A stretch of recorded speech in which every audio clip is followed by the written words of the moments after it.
Thank you. Okay. Over the years, the workplace has transformed into a place that now incorporates anyone regardless of their gender, age, or color of their skin. Even though society has made enormous strides forward, there are still inequities that exist. I've been exposed to some of these inequities during my 30-plus years in the workforce. Hi, my name is Michelle Wrighton, and today I'm going to discuss with you some of the inequities involving women in the workplace.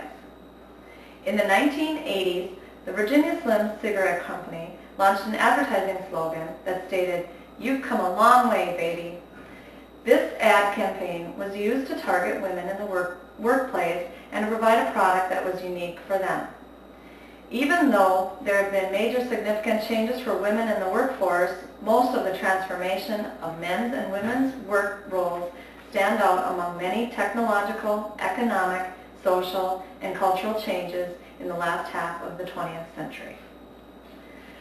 According to Claudia Golden, who wrote the book Understanding the Gender Gap, An Economic History of American Women, in the 1950s, only 29% of women worked outside of the home. Those who were employed worked in predominantly female-labeled occupations, such as secretarial positions.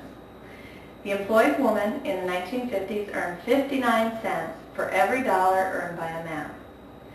When we compare these figures to those listed in the U.S. Census Bureau report for 2000, nearly 3/4 of women now work outside of the home in careers that spread across the entire spectrum of occupations. The average woman is listed as earning 73 cents for every dollar earned by a working man. The scope of this change is monumental compared to the statistics of the 1950s. Despite this progress, inequality still remains.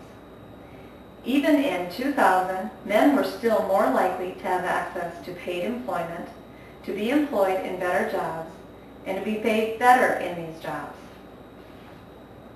The real question is then, why is there still inequities when there have been so many major strides in society? Today, gender inequality in the labor market persists. Nearly 9 out of 10 men are in the labor force compared to 3 out of 4 women, according to the U.S. Department of Labor website. Daphne Spain and Suzanne Bianchi point out in their book, The Balancing Act, another disturbing fact.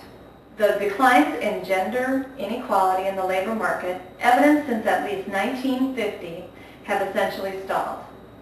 The 1990s were a time of stability and possibly even achievement in regards to gender inequality. This may end an era of profound changes for women in the labor market positions. For each of the primary outcomes reviewed, such as labor force participation, occupational segregation, and earnings, the situation by the end of the 1990s closely resembled that in the beginning of the 1990s. This disturbing finding is a pattern of stability not seen in over 50 years. These findings suggest that while society has indeed come a long way, there's still a long way to go, and the progress seems to be slowing. The kind of work that draws women and men into the workforce varies. These differences are much reduced from a half-century ago.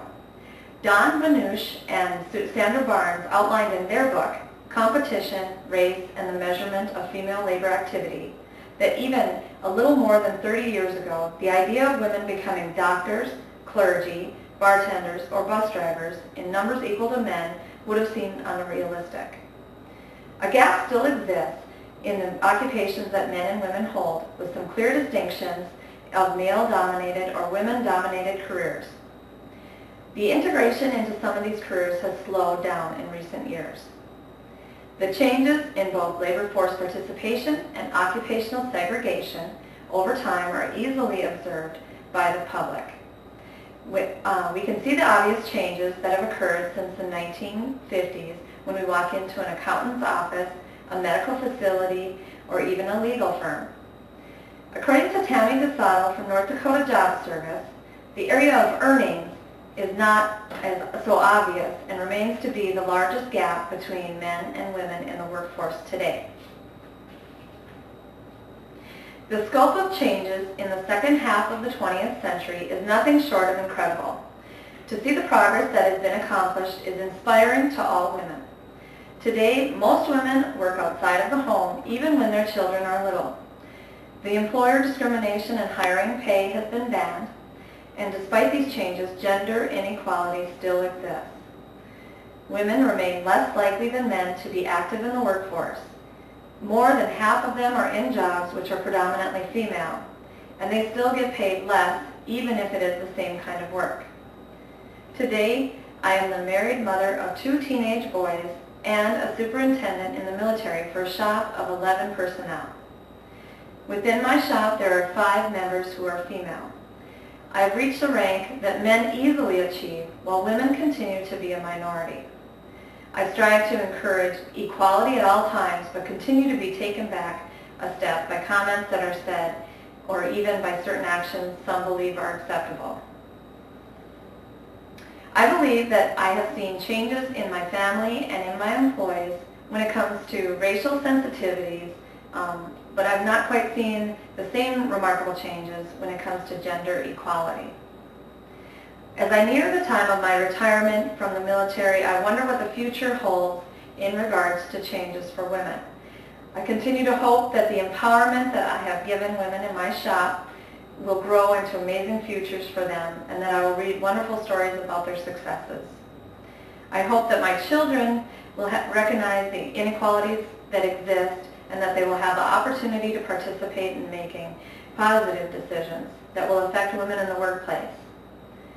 20 years from now, I hope to reflect back on this experience and know that these issues are no longer obstacles for me or for any other women. Thank you.